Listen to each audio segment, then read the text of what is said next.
In the previous post, I've told about the Norman influence on the development of art in Europe, and now I'd like to briefly tell about one of the most interesting examples of Norman art, the Bayeux tapestry. In fact, it's not a tapestry, it's an embroidery in wool thread on linen.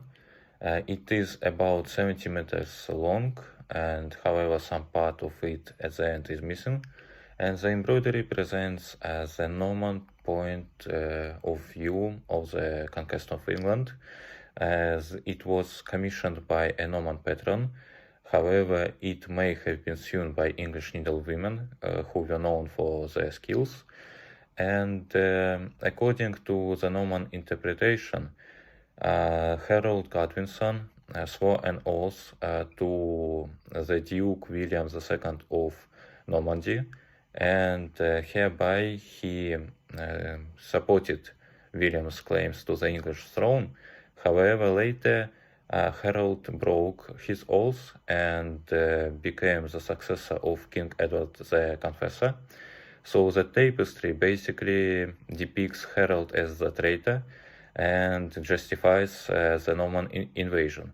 The events are depicted in full detail, including the preparation for war, the preparation of vessels, the cooking of meals, and even the natural event, the Halley's Comet, which of course would acquire the prophetic significance in the eyes of a medieval viewer, and therefore the tapestry recalls some narratives of the Roman art, for example, like in the Trajan's column.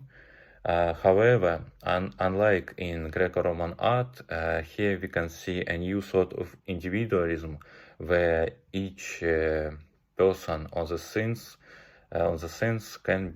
could become a potential hero.